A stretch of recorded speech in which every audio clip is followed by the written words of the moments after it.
नमस्कार। आज हम बात कर रहे हैं उत्तर प्रदेश में बढ़ते साइबर फ्रॉड्स के। कुछ हाल की रिपोर्ट्स आई हैं और मामले काफी चौंकाने वाले हैं। जी हाँ, और ये दिखाता है कि कैसे टेक्नोलॉजी का गलत इस्तेमाल करके आम लोगों को निशाना बनाया जा रहा है। बिल्कुल। आज हम दो खास मामलों पे थोड़ा गहराई से बात करेंगे।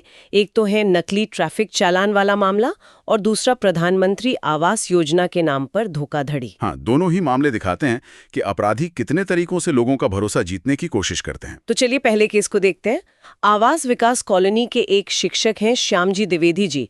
उनके साथ जो हुआ वो सुनकर यकीन करना मुश्किल है। हाँ, मैंने भी पढ़ा इसके बारे में।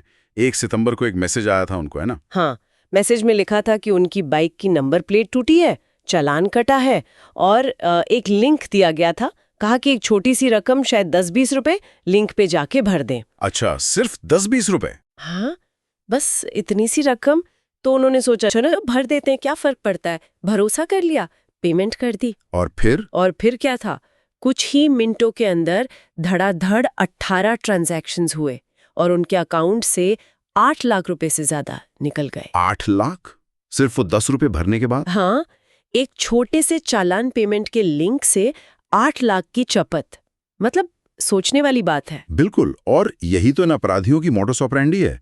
जैसे साइबर एक्सपर्ट प्रोफेसर त्रिवेणी सिंह भी बताते हैं, ये जानबूझकर छोटी रकम मांगते हैं ताकि लोग ज्यादा सोचे नहीं। हाँ बिल्कुल, पीड़ित को लगता है कि भाई 10-20 रुपए ही तो हैं, क्या जाएगा, चलो भर देते हैं।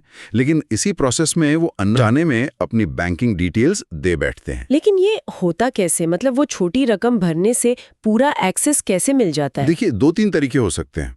या तो वो लिंक एक नकली फिशिंग वेबसाइट पर ले जाता है, जहां आप खुद ही अपनी डिटेल्स जैसे कार्ड नंबर, सीवीवी, ओटीपी डाल देते हैं। अच्छा। या फिर उस लिंक पर क्लिक करने से कोई मैलवेयर या वायरस आपके फोन में इंस्टॉल हो जाता है, जो आपकी बैंकिंग जानकारी चुरा लेता है। वो 10 रुपए तो बस आप कह सकते हैं एक चारा था। मतलब भरोसे का फायदा उठाया गया, छोटी रकम का लालच देकर। ये तो बहुत ही शातिर तरीका है। जी, और भरोसे का गलत इस्तेमाल दूसरे मामले में भी दिखता है, जो सरकारी योजनाओं से जुड़ा है। हाँ, वो प्रधानमंत्री आवास योजना वाला मामला। कांशीराम कॉलोनी के अशोक कुमार जी और उनके कुछ जानने वाले। जी, उनके साथ भी बड़ी ठगी हुई।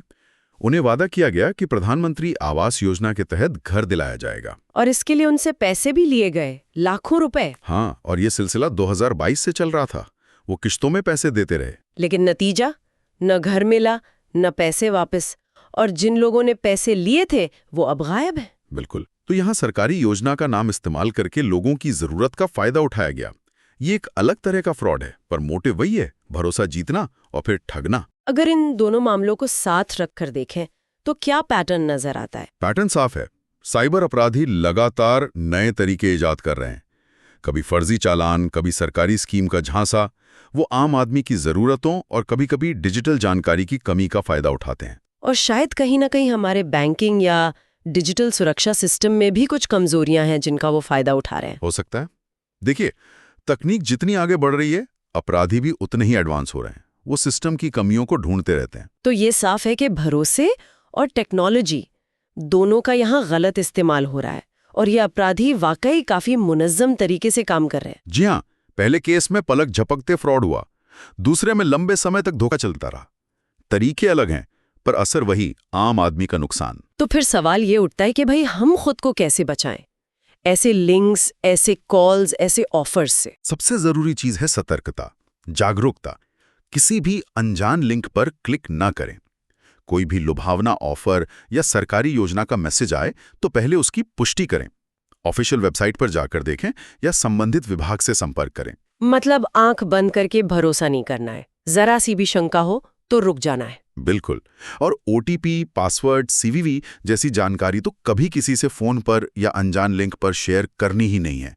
बैंक कभी ये जानकारी नहीं मांगता। सही बात है। और अधिकारियों की तरफ से भी शायद कुछ और सख्त कदम उठाने की जरूरत है। निश्चित रूप से रोकथाम के उपाय मजबूत करने होंगे। साइबर सेल को और साधन संपन्न बनाना होगा और सबसे बढ़कर लोगों को लगातार जागरूक करते रहना होगा। क्योंकि ये साइबर अपराध तो रुकने वाला नहीं है, ये अपने रूप बदलता रहेगा। तो हमें भी हमेशा चौकन्ना रहना होगा। जी, और अंत में एक बात सोचने की है।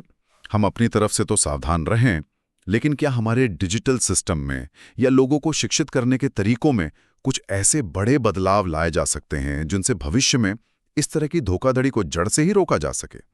ये एक बड़ा सवाल है जिस पर शायद हमें सोचना चाहिए।